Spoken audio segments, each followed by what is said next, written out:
Nous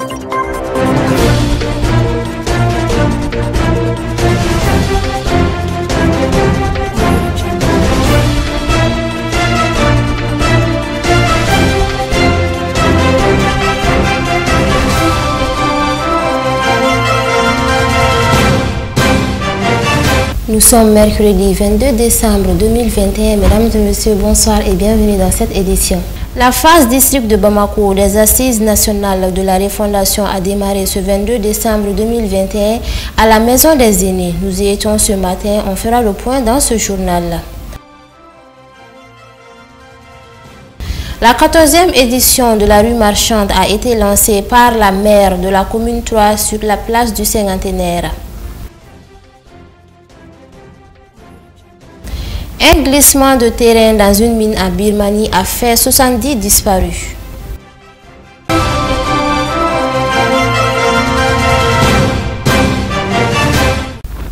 Très heureuse de vous retrouver et bienvenue dans cette édition. Le médiateur de la CEDEAO, Goodluck Jonathan, a été reçu en audience ce mardi 21 décembre 2021 par le président de la transition, le colonel Assimi Goïta. Les chefs d'État nous ont demandé de bien vouloir venir à Bamako, échanger avec les autorités de la transition afin de s'acquérir de l'avancement des activités politiques, a-t-il expliqué. Nous espérons que d'ici la fin de l'année vont sortir toutes les décisions, les recommandations et un calendrier pour la poursuite des événements au Mali. La réunion qui s'est très bien passée selon le médiateur de la CEDEAO. Écoutons Goodluck Jonathan à sa sortie d'audience.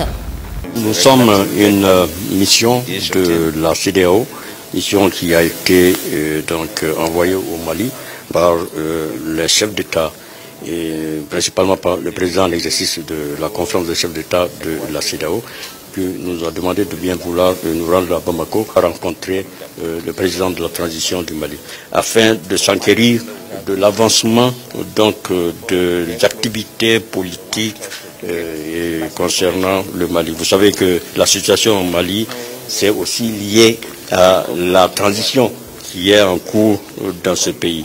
Alors donc, il fallait venir avec les décisions, les recommandations des chefs d'État de la CEDEAO, avec l'espoir également que d'ici la fin de l'année, nous aurions tout un calendrier en place pour l'organisation des élections, qui est justement une des recommandations phares de la CEDEAO. Donc ce que je puis vous dire, c'est que la réunion s'est très bien passée avec le président de la transition, et comme vous avez dit, vous rencontrez vous-même, cette fois-ci, nous n'avons pas rencontré les autres parties prenantes. Nous sommes venus directement rencontrer Monsieur le Président de la transition afin d'échanger avec lui et de faire le point de la situation. Mais nous espérons que d'ici la fin de l'année, alors vont sortir toutes les décisions et les recommandations et un calendrier pour la poursuite des événements au Mali. Le Premier ministre chef du gouvernement, Dr Choguel Kokala Maïga, a présidé ce mardi 21 décembre 2021 une réunion du conseil de cabinet réunissant certains membres du gouvernement. Au menu des échanges, la recherche des voies et moyens afin de stopper l'agression foncière sur le domaine universitaire. Des mesures ont été prises pour libérer l'espace universitaire. Le ministre de l'Enseignement supérieur et de la Recherche scientifique, Amadou Keïta, nous dit plus sur l'objet de ce conseil de cabinet spécial. Il se trouve que depuis quelques années, il y a eu des attributions faites par des autorités des collectivités territoriales sur le domaine universitaire de Badalabougou. Et donc nous assistons à des constructions et à des occupations aussi souvent sans autorisation, mais certaines aussi avec des autorisations, comme délivrées par des autorités et des collectivités, tout ça. Mais tout ça sur le domaine de l'université, domaine qui a été affecté au département de l'enseignement supérieur de la recherche scientifique. L'objet de ce conseil de cabinet, c'était donc de prendre des décisions fortes pour libérer. C'est vraiment de libérer l'espace universitaire. Donc, des mesures ont été proposées et très rapidement, nous allons mettre en œuvre ces mesures pour libérer le domaine universitaire de Badalabougou, faire en sorte que ce domaine puisse retrouver sa vocation initiale, qui est d'abriter des infrastructures universitaires, au grand bonheur des étudiants et des enseignants. Je vous en parlais dans les titres. Les assises nationales de la refondation au niveau du district de Bamako a débuté ce matin à la Maison des Aînés. La cérémonie d'ouverture était présidée par la vice-présidente du panel en présence du gouverneur du district de Bamako ainsi que des centaines de participants. Elles se poursuivront jusqu'à demain 23 décembre 2021. Reportage Essata Touré et Salif Niari. Ces travaux qui dureront 2 jours ont pour objet de faire l'état de la nation, d'engager un véritable processus de refondation, de proposer un nouveau contrat national de stabilité sociale, politique et économique, de tirer les leçons des différents forums et dialogues inclusifs passés, de proposer un élément de forum en vue d'une révision de la Constitution. Ce matin, c'est les assises nationales de la refondation. C'est pour débattre, échanger autour des problèmes qui assaillent le Mali depuis un certain nombre d'années. Donc, venir discuter entre Maliens, voir la vision de changement que nous voulons pour notre pays. Madame Saï, membre de la Commission nationale des assises nationales de la refondation, a évoqué le déroulement des 2 jours de travaux. Vous avez vu qu'il y a eu l'ouverture avec le gouverneur. Ensuite, nous avons procédé à la désignation des membres du présidium, c'est-à-dire le président, le vice-président et les 2 rapporteurs. Et maintenant, ils sont sur le présidium et les travaux ont même commencé puisque le modérateur, qui est le docteur Sall, est en train d'expliquer justement l'approche qui a été retenue pour ces travaux. C'est-à-dire, il va présenter les thématiques qui sont au nombre de 13 et ensuite les participants vont se mettre en groupe et ils vont débattre des thématiques et ensuite il y aura une plénière où on va amener, on va faire un ramassé des résolutions et des recommandations de tous les groupes et c'est ça qu'on va ramener aux assises nationales. Selon nos interlocuteurs, ces assises seront une porte de sortie pour notre pays. Si nous-mêmes nous faisons notre diagnostic, nous analysons en profondeur cette crise multidimensionnelle que nous vivons depuis plus de 12 ans. Je crois que l'union fait la force. Ça peut être une solution en tout cas, à nos problèmes. Ah oui, et comment? Pourquoi? Parce que tout simplement, ces assises ont été voulues par les autres autorités.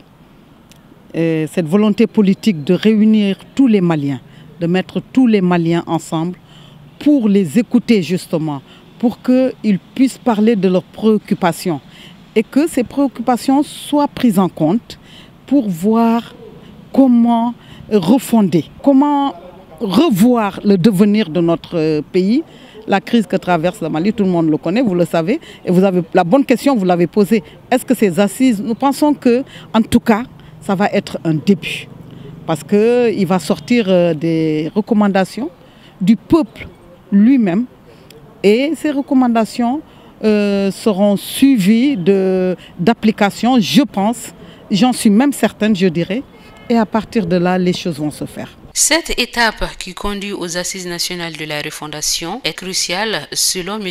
Harouna Niang, également membre de la Commission nationale d'organisation des assises nationales de la refondation. En ce moment, la 2e étape, c'est une étape importante et cette étape devrait conduire aux assises nationales.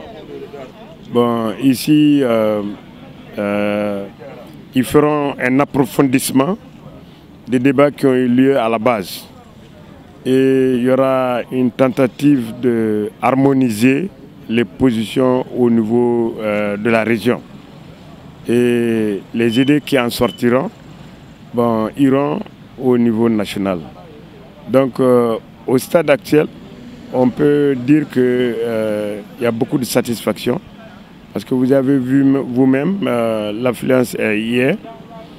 Et ils vont bientôt démarrer. La méthodologie a été pour donner plus de temps de parole aux gens de diviser en 2 groupes, ce qui permet d'avoir plus de temps pour discuter sur les mêmes thèmes. L'appel que j'ai lancé, c'est que vraiment, il est temps aujourd'hui que cette unité entre nous, l'union des Maliens. À tous les Maliens sans distinction, hommes, femmes, vieux, jeunes, de se retrouver autour de ces assises. Ces assises sont les assises des Maliens.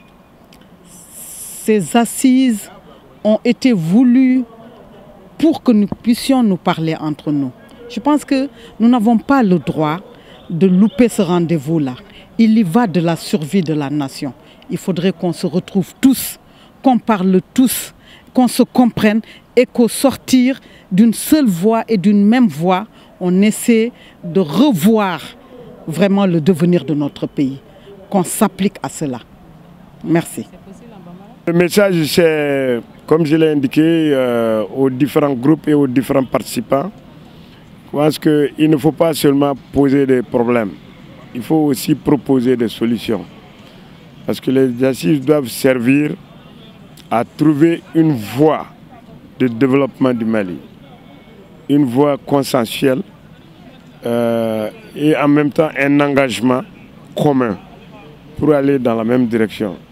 C'est souvent ce qui manque et l'idéal serait que ce qui va sortir d'ici soit un repère pour les générations futures. Durant ces 10 jours, les participants se pencheront sur 13 thématiques qui sont entre autres les questions institutionnelles, de gouvernance électorale, de défense et de sécurité, souveraineté, de lutte contre le terrorisme, de justice des droits de l'homme. Comme également annoncé dans les titres, le comité syndical de la mairie de la commune 3 du district de Bamako a tenu hier mardi 21 décembre 2021 la cérémonie de lancement de la 14e édition de la rue marchande. La cérémonie a eu lieu à la place du cinquantenaire en présence du maire de la commune 3 du district de Bamako, Mme Djiré Mariam Diallo, des organisateurs, des invités ainsi que des partenaires. L'objet de cette activité est de promouvoir le commerce du Mali. Mouna Koulibaly et Salif Niaré pour le reportage. Cette 14e édition de la rue marchande du comité syndical de la mairie de la commune 3 a regroupé plus de 200 exposants. L'objectif est d'être proche des clients. C'est aussi une opportunité d'échange entre commerçants, de se faire connaître au grand public et de réaliser des profits. Nous sommes là aujourd'hui pour célébrer la 14e édition de la rue marchande du syndicat de la mairie de la commune 3 en collaboration avec les commerçants détaillants. Ce jour est un grand jour. 14 ans, c'est peu, mais c'est beaucoup. Plus de 200 commerçants vont participer à cette 14e édition. Les exposants sont venus des pays de l'UEMOA et du Mali. Cette activité a plusieurs avantages. Le fait de se retrouver au sein de la commune et des participants qui sont venus d'autres pays, ça c'est un avantage. Un autre avantage, les affaires. Il y a des produits de bonne qualité. Ce que j'ai vu aujourd'hui, c'est extraordinaire. J'ai vu des produits aujourd'hui. Moi, je me demandais d'où venaient ces produits. L'appel que j'ai à lancer, c'est à l'endroit de la population. Bamako et environ, c'est de venir visiter cette rue marchande. Parce qu'il y a des bonnes affaires à faire.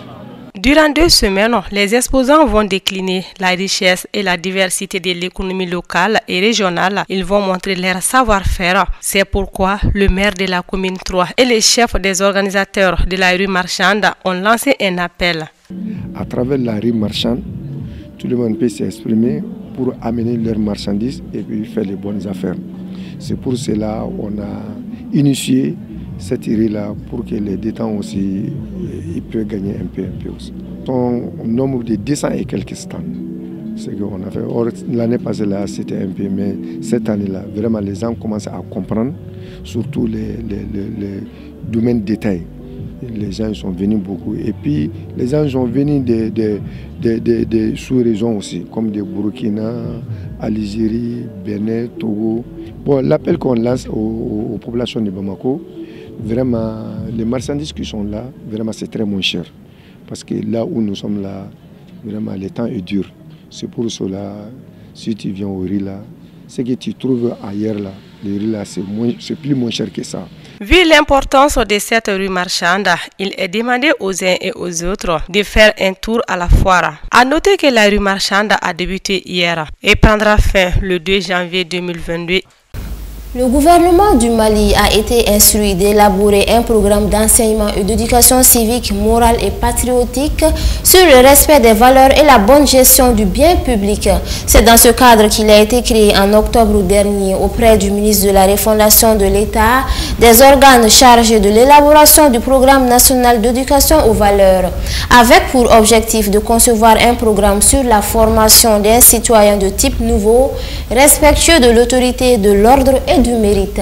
L'ouverture de la session inaugurale des 10 organes a eu lieu hier dans la salle de conférence du ministère de la Refondation de l'État sous la présidence du chef de ce département, Ibrahim Ikassa Maïga. C'était en présence d'anciens ministres, notamment Adama Samasekou, d'universitaires, des représentants des autorités coutumières et communicateurs traditionnels. Pour le ministre de la Refondation de l'État chargé des relations avec les institutions, notre pays est à la croisée des chemins, ajoutant qu'il est impérieux que ses fils se donnent la main pour rebâtir quelque chose de nouveau. D'après Ibrahim Ikassa Maïga, ce que nous avons eu comme système étatique a failli dans ses fondements. Mais au-delà de l'État, il s'agit du citoyen malien. Nous avons beau avoir des tests, des institutions, des cadres administratifs formels et non formels, ce sont des Maliens qui les aimeront, a fait savoir le patron du département en charge de la refondation de l'État. Tant que ces Maliens n'ont pas conscience de l'impact de leurs actions, en bien comme en mal, dans le devenir de notre nation,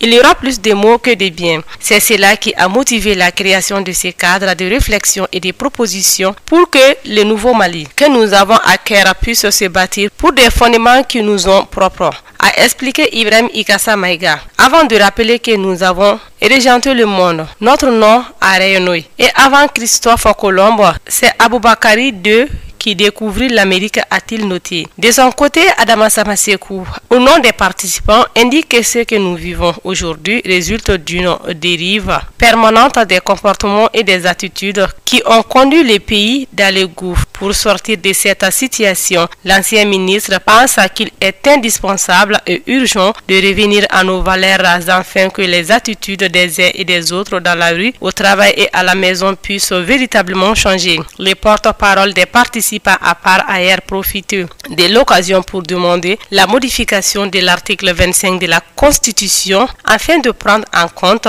nos langues nationales. Il convient de souligner que les organes chargés de l'élaboration du P9 sont composés du comité de pilotage et celui des experts. Maintenant, place à l'actualité internationale.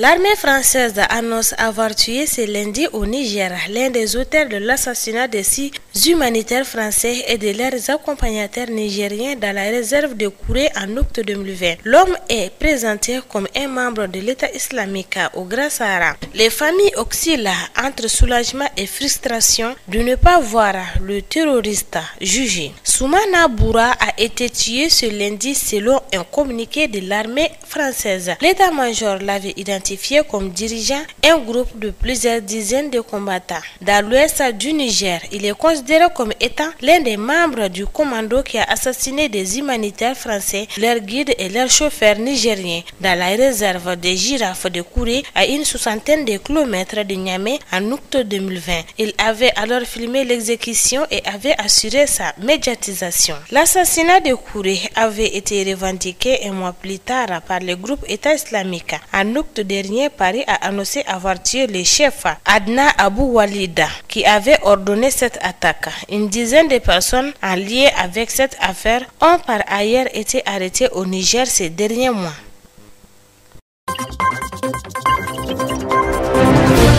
Le 7 décembre dernier, la prison de Gitega, la capitale du Burundi, était ravagée par un incendie meurtrier qui avait fait officiellement 38 morts et 69 blessés. Mais selon des associations locales, le bilan pourrait en réalité atteindre les 300 morts. Ni les journalistes, ni les agents de la Croix-Rouge burundaise présents sur place lors de l'incendie n'avaient pu voir le nombre de corps enlevés par la police. Celui-ci, dans la foulée, les avait enterrés nuitamment, sans même prévenir les parents des victimes. 2 semaines après, les autorités refusent toujours de communiquer sur le sujet. Les familles de ceux qui ont perdu les leurs n'ont toujours pas été informées et sont mortes d'angoisse. Certains ont même été menacés ou emprisonnés, alors que les journalistes locaux ont été réduits au silence. L'organisation de défense des droits de l'homme assure qu'il y a eu plus de 300 victimes lors de l'incendie de la prison de Jitega, en se basant notamment sur les témoignages des rescapés qui assurent que plus de 250 détenus de la chambre 4 de cette prison n'ont pas pu s'en échapper car leurs portes étaient restées fermées par les gardiens. Avant l'incendie, la prison comptait 1539 détenus. Suite à cette tragédie, le ministère de la Solidarité nationale a fait un don de 1200 matelas à la prison et tous les prisonniers ont été servis où sont passés les 339 autres.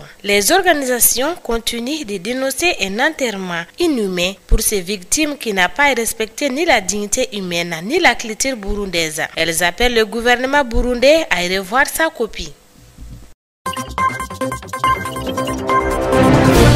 Le président de la Confédération africaine de football, Patrice Motsepe, a confirmé ce mardi que la Coupe d'Afrique des Nations, prévue du 9 janvier au 6 février, se tiendra bien à la date prévue au Cameroun, malgré des rumeurs insistantes de report ou d'annulation pour cause de pandémie. À l'issue d'une visite au stade Olembe, le stade en périphérie de Yaoundé, qui doit accueillir le match d'ouverture et la finale, mais dont la livraison a été maintes fois retardée, le président de la CAFA avait tenu un discours sans ambigu. Nous serons tous présents au Cameroun dans quelques semaines, a lancé le dirigeant sud-africain, plus attendu et prolixe qu'à son arrivée à Yaoundé. Je suis fier du travail effectué. On peut se rendre compte de l'ampleur des engagements pris pour que les problèmes évoqués ces derniers jours soient réglés, a-t-il déclaré.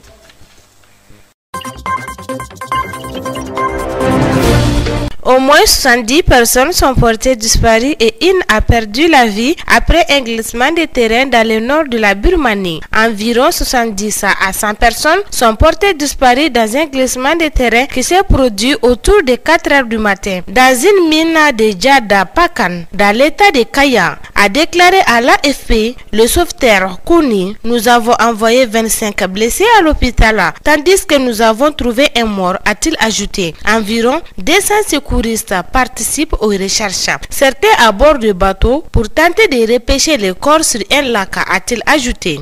En Birmanie, des dizaines de mineurs meurent chaque année en travaillant dans des conditions dangereuses dans des carrières de Djada, une industrie opaque et peu réglementée. Les glissements de terrain sont fréquents dans cette région pauvre et difficile d'accès aux allures des paysages lunaires tant elle a été altérée par les grands groupes miniers au mépris de l'environnement. Des fortes pluies de mousson ont provoqué en 2020 la pire catastrophe de cette nature avec 300 mineurs ensevelis. Après un glissement de terrain dans les massifs Paket, le cœur de cette industrie près de la frontière chinoise.